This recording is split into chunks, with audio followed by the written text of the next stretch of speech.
Baik, pada kesempatan ini kita akan masuk pada teori mengenai teks deskripsi.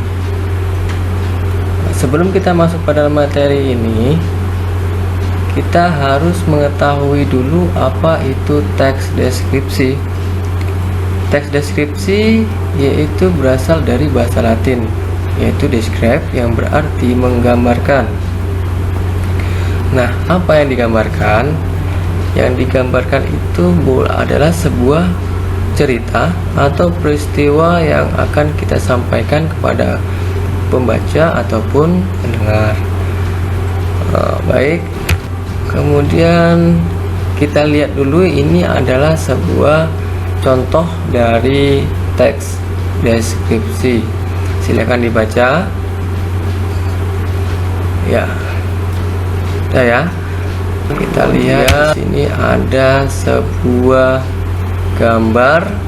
Tentu tahu ya semua ya, ini gambar pantai air manis yang ada di Sumatera Barat. Cukup indah dengan pengunjung yang ramai.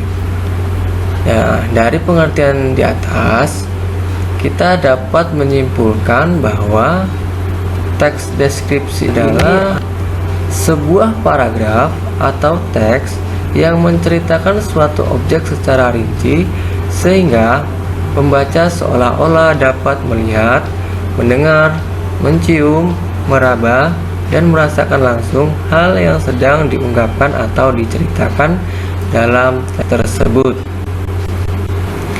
Kemudian kita lihat apa sih tujuan untuk mendeskripsikan sebuah teks ini. Jadi tujuan mendeskripsikan sebuah teks adalah agar pembaca seolah-olah dapat melihat atau berhadapan langsung dengan objek yang dideskripsikan. Sampai sini paham ya? Kita lanjut. Apa saja yang bisa kita deskripsikan?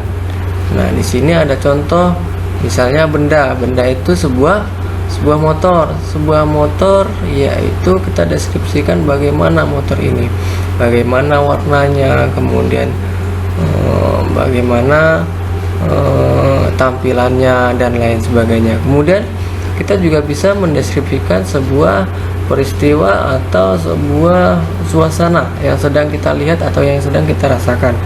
Misalnya ini ada peristiwa pementasan wayang atau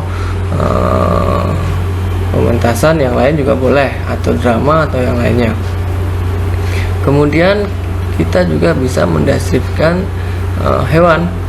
Hewan ini bagaimana bentuk ciri fisiknya, kemudian ya tingkah lakunya bagaimana, kita bisa deskripsikan. Kemudian setelah hewan juga ada tempat. Nah, tempat ini kita bisa deskripsikan. Nah, tempatnya seperti contoh ini ya, ada sebuah pantai dengan pasirnya dan juga dengan ombak yang bersaut-sautan. Kemudian selain itu juga kita bisa mendeskripsikan orang atau tokoh. Contohnya ini Pak Soekarno. Pak Soekarno kita ingin mendeskripsikan bagaimana tokoh beliau dalam memimpin atau dalam menjadi sebuah proklamator untuk negara Republik Indonesia. Nah, itu adalah objek yang bisa kita lanjut. Nah, dalam teks deskripsi juga ada ciri-cirinya. Mengapa harus ada ciri-cirinya? Jadi untuk membedakan dari teks-teks yang lain.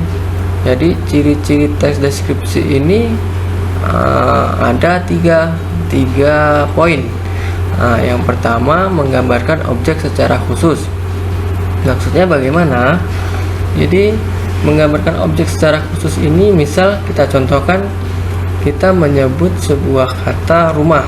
Nah, rumah ini kan bersifat umum.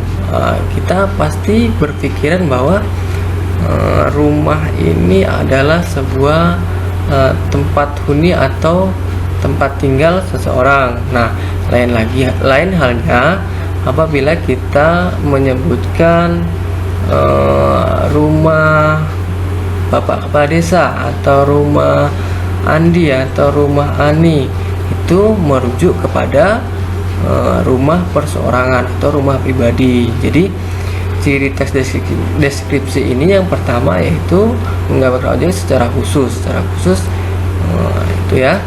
Kemudian yang kedua, ciri-ciri teks deskripsi yaitu isi teks deskripsi berisi rincian bagian-bagian objek seperti warna, bentuk, dan ukuran. Contohnya apa ini? Contohnya yaitu misalnya kita mendeskripsikan sebuah lokal, misal lokal kelas 7C. Nah, kita bisa mendeskripsikan bagaimana warnanya. Nah, misal berwarna hijau, berwarna hijau. Kemudian ukurannya 3 kali 6 meter. Dan bentuknya kita lihat yaitu persegi panjang. Nah, itulah ciri teks deskripsi yang kedua. Kemudian kita lihat ciri teks deskripsi yang ketiga yaitu melibatkan kesan indera,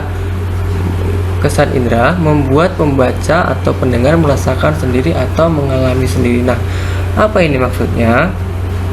Jadi maksudnya adalah melibatkan kesan indera ini. Misal kita contohkan kucing saya mandikan setiap hari agar selalu harum baunya.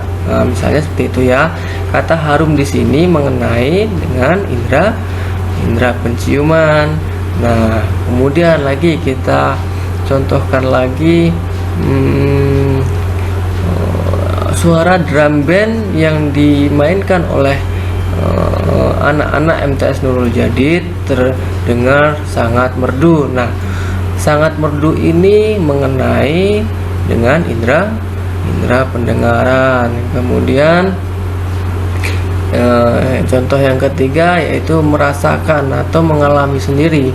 Jadi kita lihat contoh misalnya nah, di pantai ini suasananya sangat sejuk dan juga sangat damai. Nah, di situ mengenai indera merasa. Nah, itulah ciri dari teks deskripsi. Sampai di sini paham ya? Mudah-mudahan paham. Kita lanjut. Nah, di sini ada jenis teks deskripsi. Teks deskripsi terdiri dari 3 bagian atau terdiri dari 3 jenis. Yang pertama yaitu teks deskripsi subjektif. Nah, apa itu teks deskripsi subjektif? Yaitu teks atau paragraf yang isinya sebuah pendapat atau pandangan dari seorang penulis tersebut. Ya, jadi contoh, kita ambil contoh kucing itu sangat lucu dan juga sangat menggemaskan. Nah, ini adalah sebuah deskripsi yang subjektif karena menurut penulis itu kucing itu lucu dan menggemaskan, belum tentu menurut orang lain kucing tersebut lucu dan menggemaskan. Kemudian kita lihat lagi contoh yang kedua, misalnya ayah si Andi itu sangat rupawan. Nah, rupawan di sini juga termasuk deskripsi subjektif karena lagi-lagi menurut penulis wajah ayah Andi itu sangat rupawan, belum tentu menurut orang lain ayah si Andi ini rupawan. Nah, itulah contoh dari teks deskripsi subjektif. Kemudian yang kedua yaitu teks deskripsi objektif. Nah, kalau yang teks deskripsi subjektif tadi ini adalah menurut pendapat dari si penulis, lain halnya dengan yang objektif. Kalau objektif ini adalah sebuah teks atau paragraf yang isinya benar-benar dari penglihatan atau penelitian dari penulis. Jadi hal-hal yang nyata atau hal-hal yang fakta apa adanya yang diceritakan. Kita ambil contoh, misalnya kita mendeskripsikan sebuah kursi. Nah, misalnya kursi ini berwarna warna biru dengan kakinya ada 4, kemudian ada sandaran badan dan lain sebagainya. Nah, itulah yang disebut dengan teks deskripsi objektif. Jadi kita menceritakan tentang benda yang apa adanya, ya. Kita lanjut ke yang C. Yang C yaitu teks deskripsi spasial. Nah, apa itu teks deskripsi spasial? Teks deskripsi spasial adalah teks atau paragraf yang menggambarkan tentang khusus ruang, benda atau tempat. Nah, itulah